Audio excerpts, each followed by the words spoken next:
pasando a hablar sobre la reforma de la ley de la Contraloría General de la República. Y para hablar sobre este tema tenemos el gusto de que nos acompaña el amigo del programa, abogado y presidente del Instituto de Gobierno Corporativo, Carlos Barzallo. Bienvenido a Mesa de Periodistas. Muy buenos días, muchas gracias por la entrevista. Un gusto. Para la primera pregunta le paso la palabra a Fernando.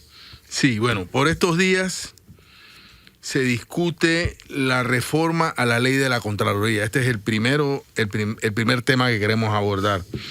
En primer lugar, este proyecto fue discutido sin participación ciudadana. O sea, se discutió en muy poco tiempo y de una forma muy rápida.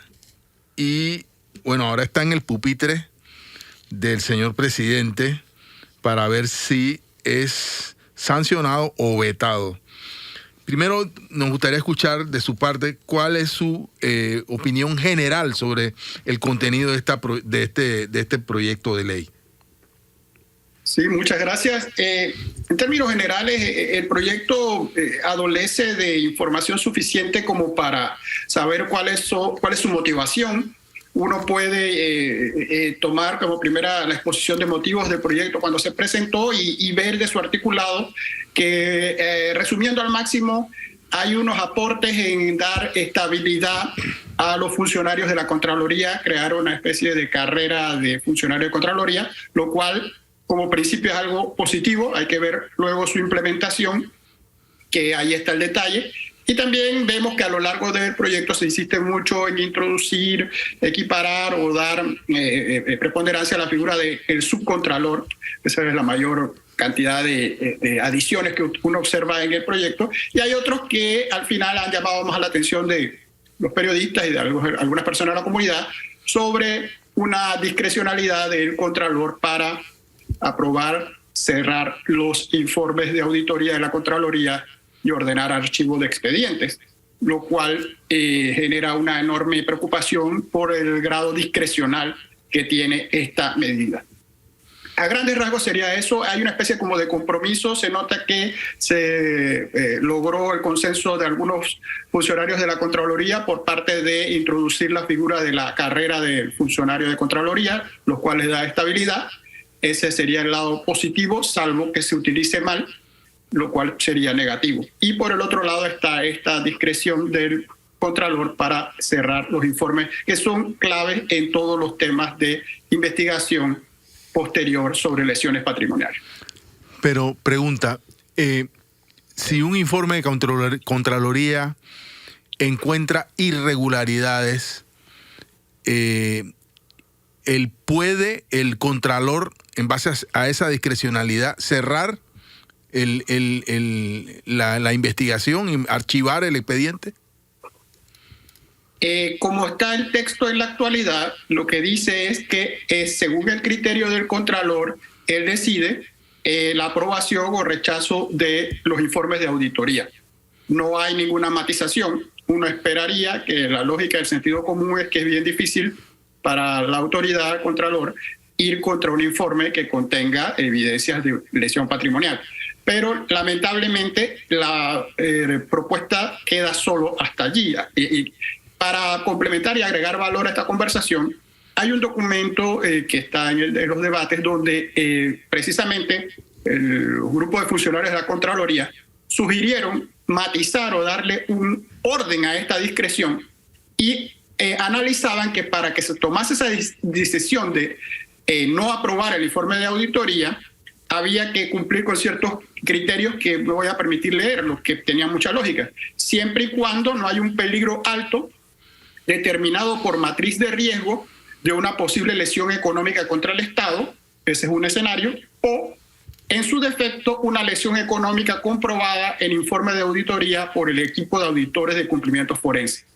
Esa propuesta no prosperó, pero era la solución a cualquier preocupación, en el sentido de que daba unos parámetros basados en evitar la discreción de que el Contralor decidiese, contrario al informe, no aprobarlo y no prosperar.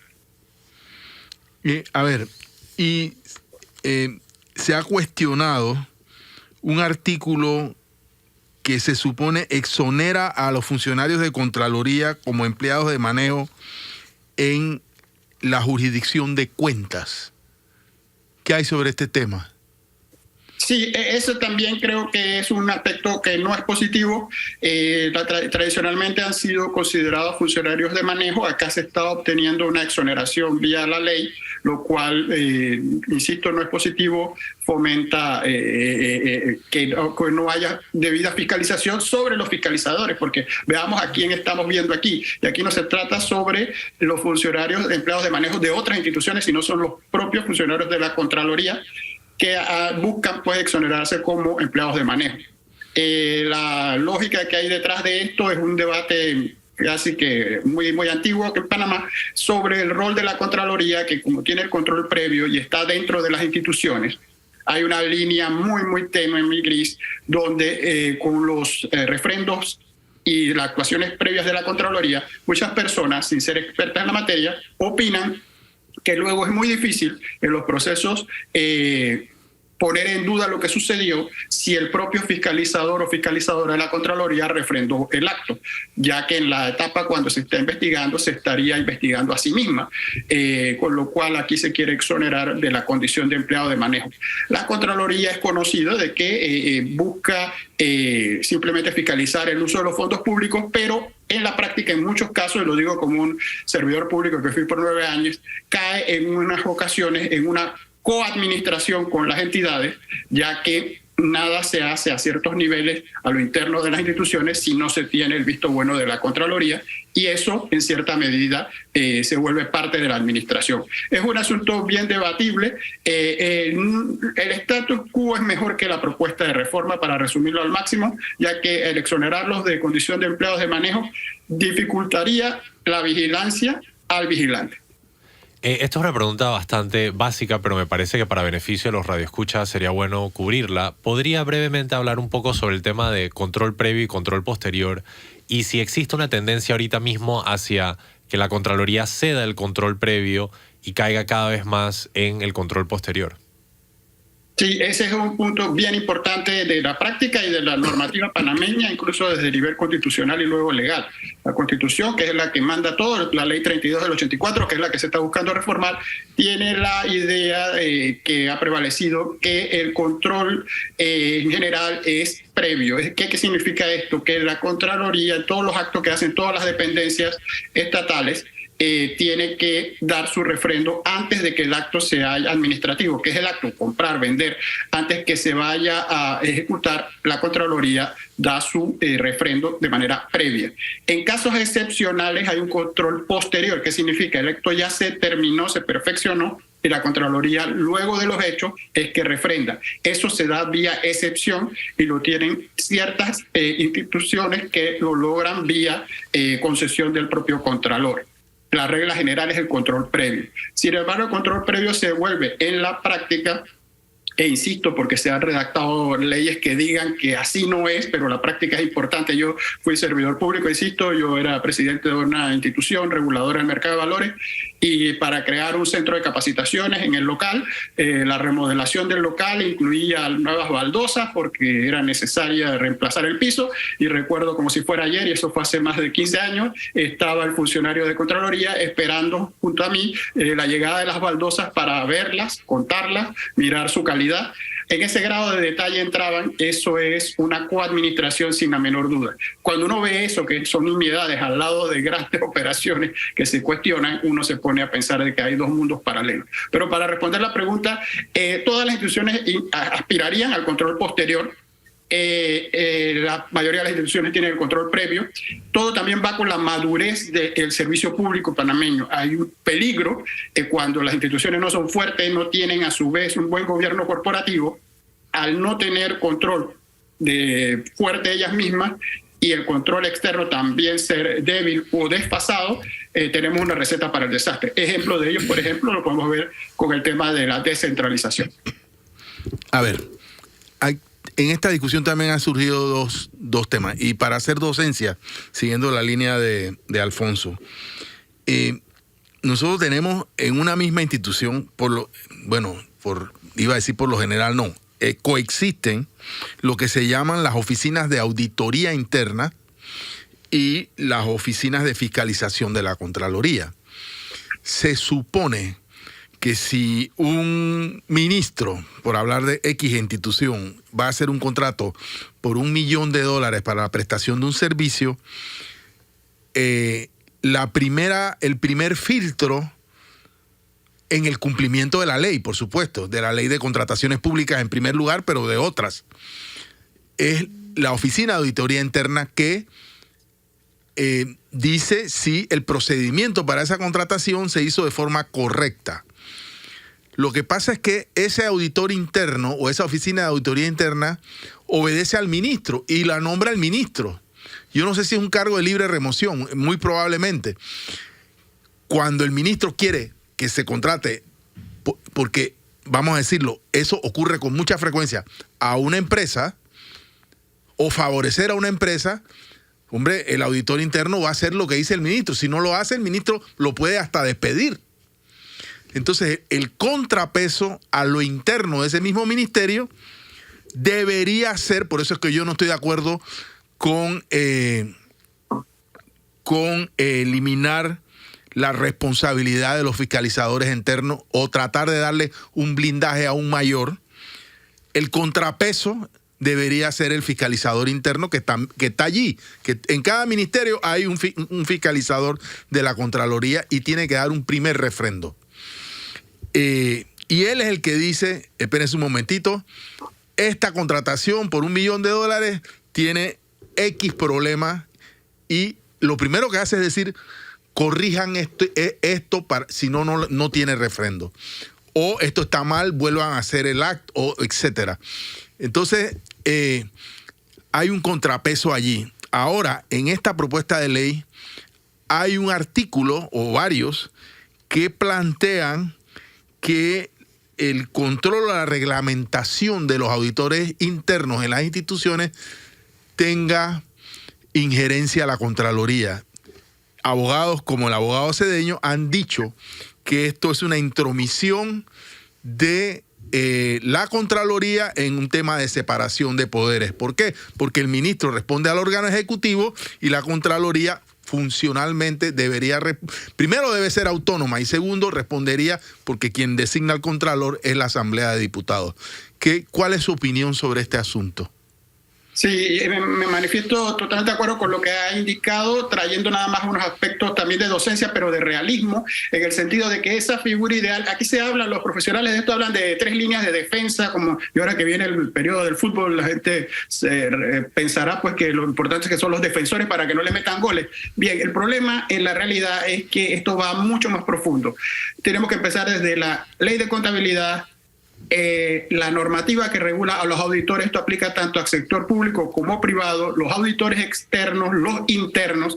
Todas estas figuras tienen que ser blindadas y protegidas para que puedan hacer su labor, porque si no se da lo que usted ha bien resumido. Pero actualmente es así. Nombrada por el ministro, quien tiene que vigilar, esto también pasa con los abogados. El abogado interno de la institución y el auditor interno no le van a dar la contra a quien lo nombró. Al contrario, van a buscar la fórmula para que se haga lo que quien lo nombró quiere que hagan. Esa es una cultura que se ha desarrollado en los últimos 30 años, de que no son auditores internos ni abogados para buscar los no, sino para decir que sí. Entonces, ayudaría que un tercero independiente, que en este caso es el fiscalizador, que no debemos que confundir que porque esté internamente, físicamente en la institución, eso es una facilidad nada más, porque incluso algunos contratos por su monto tienen que salir físicamente de las oficinas de la institución e ir a la oficina central de la Contraloría, que por monto se reserva el refrendo. Pero volviendo a su preocupación, sí, esos funcionarios tienen que ser independientes en todo sentido funcional, operativo, para poder decir que no y poder ser la primera barrera. No se está dando y por eso pasan cosas que no deberían pasar. La segunda barrera es la fiscalización de la Contraloría, que el procedimiento también a veces produce resultados que no son los deseados. Y el tercero sería en el sombrero de investigación, que aquí nos hemos concentrado en hablar las investigaciones que van a cerrarse, pero yo llamaría la atención sobre las investigaciones que nunca se abren o que se abren y nunca avanzan, y el tiempo que se pierde. Y lo cierro con un ejemplo concreto. el caso o los más patéticos, Odebrecht, no se está investigando en Panamá por temas de informes de lesión patrimonial de Contraloría, sino por blanqueo de capitales, por la confesión a medias de Odebrecht. Es paradójico porque uno hubiese esperado que esto estuviera alimentado también, no se excluyen, por informes de Contraloría que son vitales y los cuales se demostrase que hubiese lesión patrimonial en actos públicos donde el Estado fue perjudicado en distintas vías por sobreprecios, sobrecostos, por licitaciones no verdaderamente competitivas y una variedad de figuras. Eso es una gran ausencia. Y eso no tuvo que ver con reforma que estamos ahora hablando, ni que el Contralor vaya a cerrar un informe. Son informes que nunca se dieron, nunca llegaron, nunca se hicieron, y entonces uno tiene que cuestionarse si este es un asunto solamente de cerrar investigaciones o pues de no abrirlas y no avanzarlas mal, y es una combinación. A ver, la Asamblea de Diputados, que fue quien hizo esta ley, además ignoró la opinión de los magistrados, de los 3 magistrados de la jurisdicción de cuentas, en el sentido de eliminar el tema, proporcionar una especie de blindaje adicional con respecto al tema de la jurisdicción de cuentas a los fiscalizadores. Pero también se puso en evidencia otro tema, y es que el fiscal o los fiscales de cuentas, porque el anterior también, y la jurisdicción de cuentas ha estado pidiendo cambios en esta jurisdicción en el sentido de que de acuerdo a la forma actual no se puede iniciar una investigación sin una auditoría previa a la Contraloría. Entonces hay muchas investigaciones en este ámbito que no se hacen porque no se cumple el requisito de la jurisdicción de una auditoría previa a la Contraloría.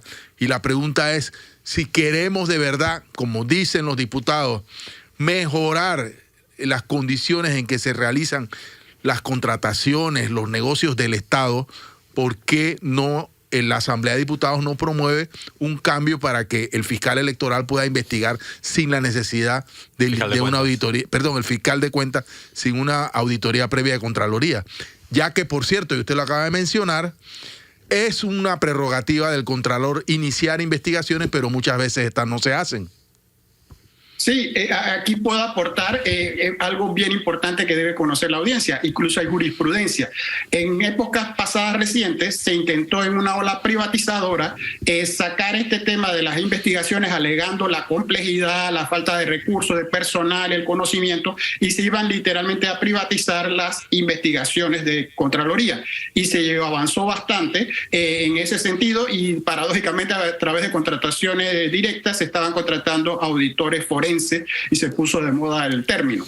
Esto fue rechazado por la jurisprudencia nacional. La Corte Suprema manifestó que el único que puede hacer esto es la Contraloría y que no puede hacerse por medio de sujetos privados ni aunque sean contratados por la Contraloría. Eso para zanjar la importancia que tiene el informe de la Contraloría. Ahora, ya que dijimos que eso es así, el siguiente paso lógico es que se tenga el tiempo, los recursos y las ganas para hacerlo, porque un problema también es que se tenga el suficiente personal. Ustedes se dan cuenta que todo el mundo pide varias cosas en Panamá, que son, va al Ministerio Público para que todo sea investigado por presunto delito, y todo el mundo aspira a una auditoría de la Contraloría cuando hay cambios de funcionarios o cualquier anomalía que surja en los medios.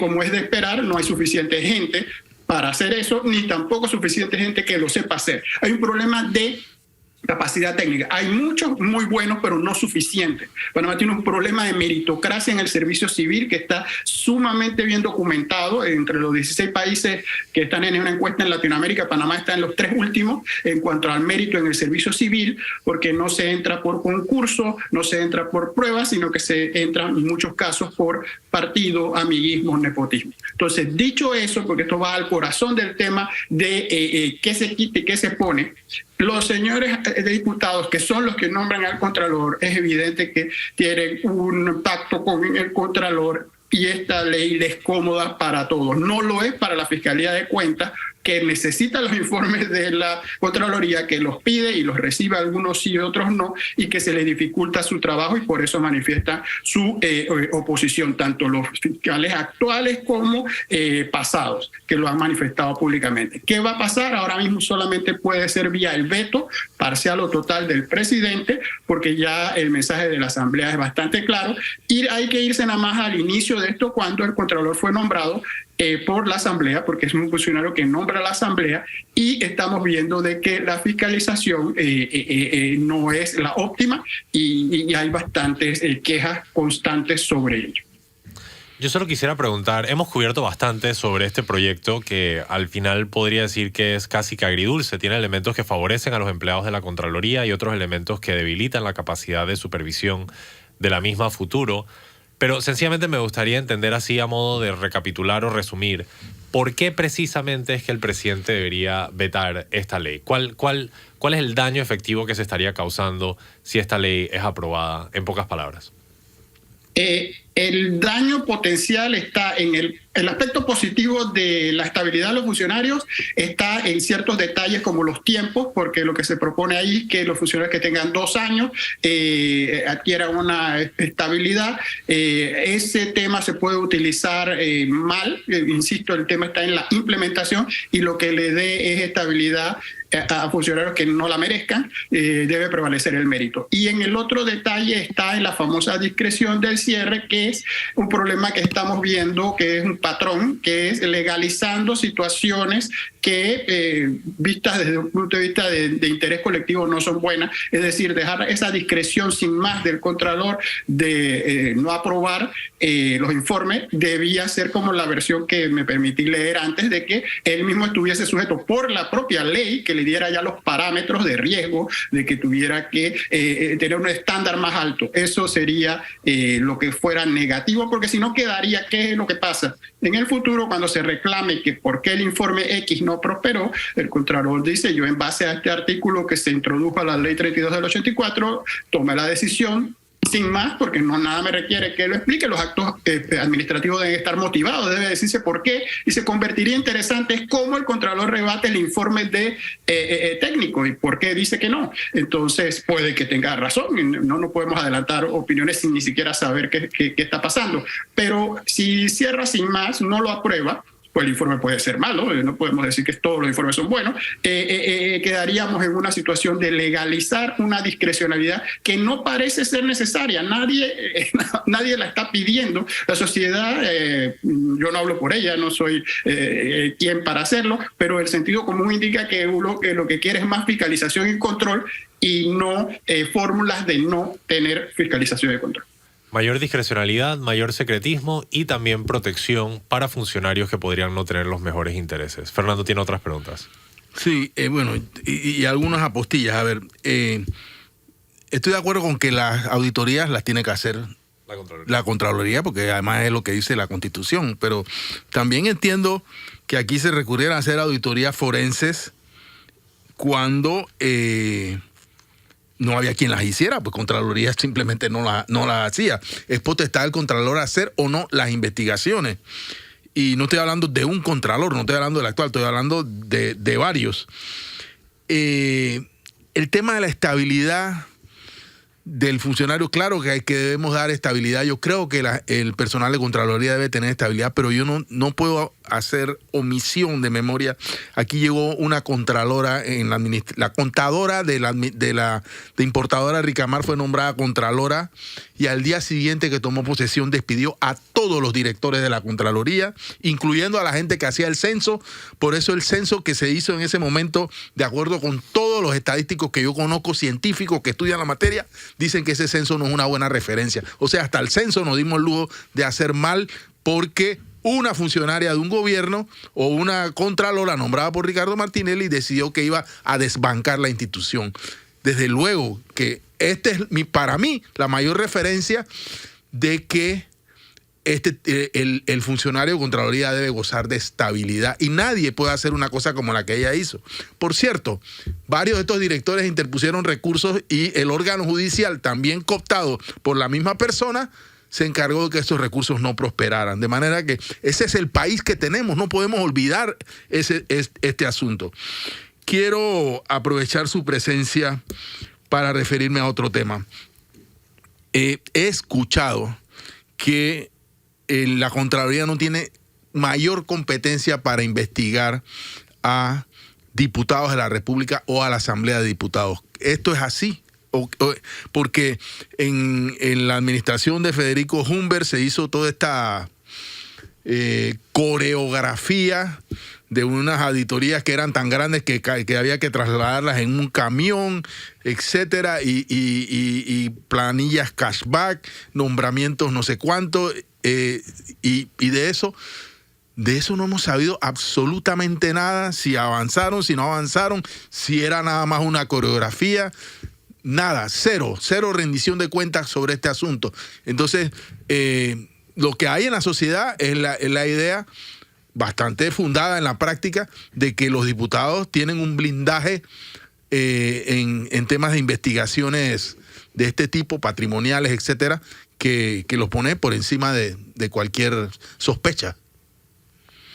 Sí, antes de contestar esa pregunta, quisiera nada más hacer referencia breve al tema de la estabilidad, que como principio creo que hay un acuerdo de que es el bienestar de la sociedad que los funcionarios tengan estabilidad merecida, ganada. Y doy otros aportes concretos. Esto que ahora viene de la carrera, nosotros tenemos la gran carrera administrativa, siempre congelada, siempre cambiada, siempre politizada, en el sentido de que cuando va llegando los finales de gobierno, el gobierno que va a salir quiere blindar a su gente para que el que venga no acabe. Esa es la generalización. Las excepciones a esa regla ya están en distintas leyes y menciono 3: la ley bancaria, la ley de valores y la ley de seguros. Si usted la revisa, esas leyes tienen ahora las carreras de estos funcionarios, porque se ha entendido que es importante que estos sectores especializados tengan vigilantes que estén sometidos a una carrera y a una estabilidad y que no vayan y vengan con los vaivenes políticos. Esto es más o menos el mismo principio. Como principio nadie estaría en desacuerdo. El detalle es lo que lo hace bastante difícil su implementación, y la solución, para no solamente dar crítica sino solución, es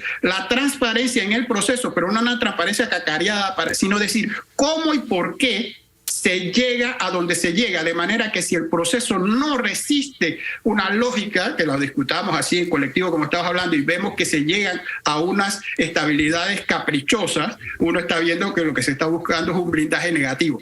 Todos los extremos son malos. Llegar y limpiar es negativo, pero también llegar y ver qué es lo que se está limpiando, porque qué fue lo que se dejó antes. El problema nuestro es que el péndulo se mueve de manera tan arbitraria, sí, que vamos remediando problemas con más problemas. Entonces hay como que tomar una pausa y hay que ver. Hay gente muy buena ya allí de muchos años, no son suficientes. El problema también es que los problemas cada día crecen más, se vuelven más técnicos, más difíciles. El tema que se puso de moda, la Contraloría anterior generó alguna data sobre esto y resoluciones sobre la famosa auditoría forense. Ya no se trata de la auditoría básica financiera, la trampa y lo irregular no está en los números normales, es mucho más compleja. Comienza antes de los expedientes, continúa después que se cerraron, está en el modus operandi. Entonces se necesitan otras complejidades, son equipos multidisciplinarios, abogados, tecnología, y los típicos contadores auditores. Pero bueno, y volviendo al otro tema, el tema del famoso pacto de no agresión entre Asamblea y Corte, en el sentido ya con reforma constitucional incluida de quién investiga a quién, se ha concentrado en un tema del juzgamiento, y se sabe que a los diputados los juzga la Corte y los diputados juzgan a los magistrados. El problema operativo está que antes de juzgar hay que investigar, y la investigación ninguno de esas dos entes las puede llevar contra su otra contraparte, porque no tienen ni la formación, ni los recursos, ni son su naturaleza existencial ser investigadores. Por eso nosotros vemos, yo revisaba hace tiempo y dimos unos seminarios sobre un fallo muy famoso que comenzó en el Ministerio Público con una abogada en un caso de delito financiero y blanqueo de capitales. La abogada era diputada suplente de un diputado, y enseguida, por el tema de quién le investiga a ella, el caso salió del Ministerio Público y fue a la Corte, donde Uno de los magistrados, incluso el presidente de la Corte, se convirtió en el fiscal del caso y era el que le investigaba para llevarle el caso al Pleno. Ese fiscal se apoya pues en su equipo y hace lo que puede, pero no puede llevar un caso de investigación detallado, contable, forense, contratar a quien necesite, pero es procedimientos ad hoc improvisados. Lo que se necesita es un cuerpo permanente, apolítico, que ganado por mérito y que sepa lo que tiene que hacer y blindado de los vaivenes para que haga estas investigaciones que son para nada sencillas, pero se vuelven todavía más importantes o se nota su ausencia cuando no las podemos usar. Y vuelvo a traer el caso a colación, en muchos casos donde tenemos quejas de que no se enviaron informes a los procesos del Ministerio Público por parte de distintas contralorías. Hablo de contralorías por contralores de este y el pasado reciente. Es un problema endémico que tenemos. La Contraloría no está jugando su papel. A nosotros nos parece que sí, porque es el refrendo, que es el papelito que va y que viene y se desmoran y los cheques y pagar. Eso es otro tema, otros detalles, otras corruptelas. Yo me estoy refiriendo a la mayor, que es fiscalizar el uso debido de los fondos públicos antes, durante y después. Perdón, pero en conclusión, nadie investiga a los diputados. Porque si es un delito penal, tiene que ser la Corte. Y la Corte, pues, está este tema de yo te investigo, tú me investigas. Pero si se trata de un delito, no lo busquemos tan complicado. No pensemos en el camión del señor Humbert. En un delito tan simple como nombrar a una persona y que no trabaja que no se gana su salario, pues la famosa botella. Nadie investiga esto.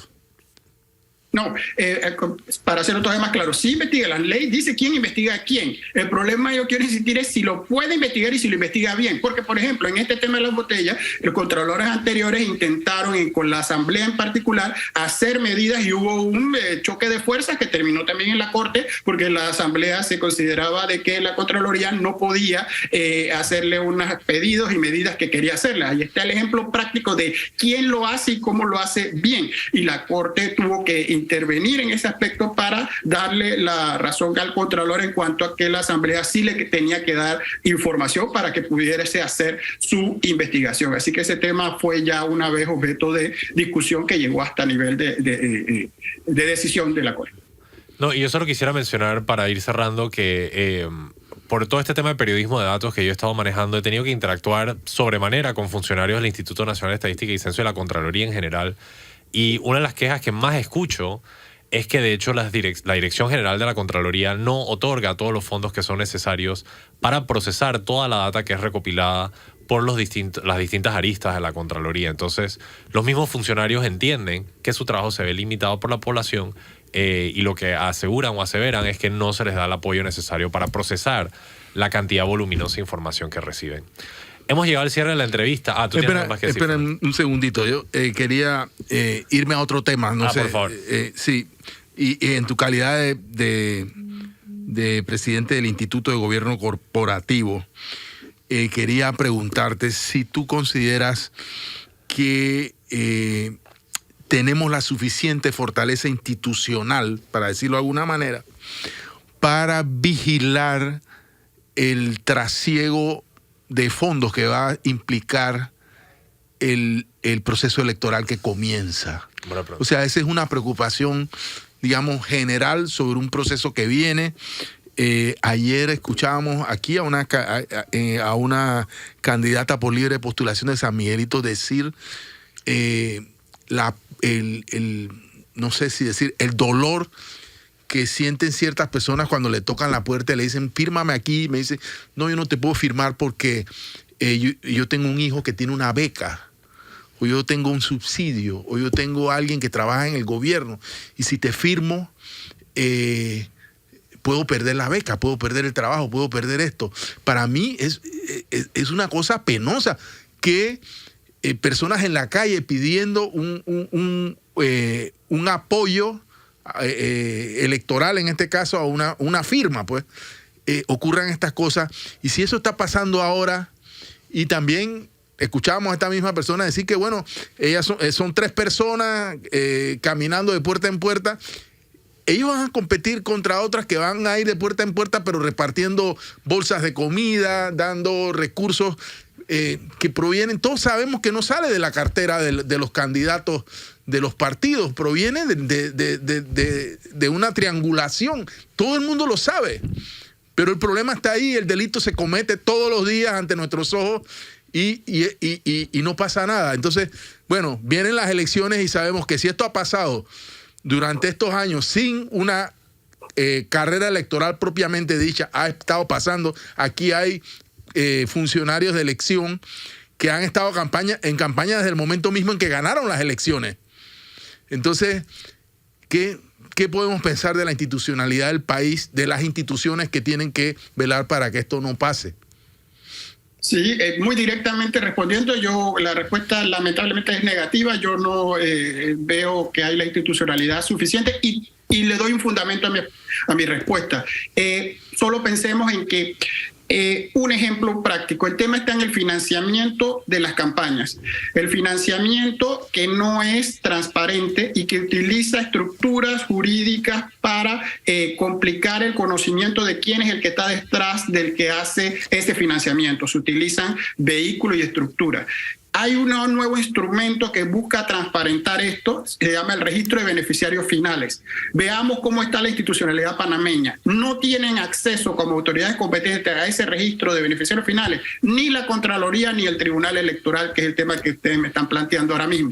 Eso es una curiosidad. Sí la tienen el Ministerio Público, la DGI, el MEF, la Superintendencia de Sujetos No Financieros. ¿Por qué la tienen esos y el otro no? Porque está hecho para pedidos que nos vengan de afuera para poder dar respuesta a esos pedidos externos, pero no está pensado a lo interno. Y a lo interno sería importante que se pudiera saber quiénes son los beneficiarios finales detrás de esas estructuras donantes, de manera que se pueda transparentar e intentar mejorar esto, porque la clave está allí. Asimismo, como está el tema de los activistas y buscando su firma, eso en pequeño, detrás hay fondos que son poco transparentes y oscuros, que llegan a través de vehículos, que se hagan unas listas de donaciones que se quedan sin conocer y que no se pueden contrastar contra unos registros de beneficiarios finales donde podría verse si hacen match, en el sentido de que esa sociedad también tiene como beneficiario final al que declaró, y al encontrar inconsistencias se podrían hacer investigaciones. Cuando el Ministerio Público las quiera hacer, que sí tiene facultad, él depende de los datos de la Contraloría y del Tribunal Electoral, que no tienen acceso a este registro. Simplificándolo al máximo, hay que pensar para adentro, y el ejemplo que usted me trae es uno de los más importantes. El torneo electoral es un buen ejemplo para usar estas herramientas que hemos creado por presión externa para complacer o responder a pedidos externos, pero que no nos interesa usar internamente porque simplemente estamos en opacidad. Con esto llegamos al cierre de la entrevista, no sin antes, Carlos, dándote 30 segundos para que nos des tus reflexiones finales, conclusiones, sobre a qué le tenemos que poner el ojo en cuanto a este tema de reforma a la ley de la Contraloría. Sí, dos ideas muy sencillas: que la carrera sea verdaderamente, que tenga blindaje para que se queden o entren los que lo ameritan y no se convierta en un blindaje negativo, y en el tema de que se obligue a que esta aprobación o cierre tenga una explicación o una justificación suficientemente fuerte como para que pase un test que lo entienda cualquiera. La propuesta ya está hecha por el propio personal de la Contraloría que participó en el debate, así que no hay que inventar la rueda. Con esas dos. Y la tercera y gran importante es no quitar la categoría de empleados de manejo a los vigilantes, a los fiscalizadores, para que puedan ser sujetos de investigaciones como tal. Muchas gracias a Carlos Barzallo. No será la última vez que conversamos con él. Abogado y presidente del Instituto de Gobierno Corporativo. Que tenga un buen día. Y usted manténgase en sintonía, ya pronto regresamos para hablar sobre la debacle en los mercados de las criptomonedas a nivel internacional. Usted está escuchando Mesa de Periodistas, el análisis profundo y diferente que los pone al día.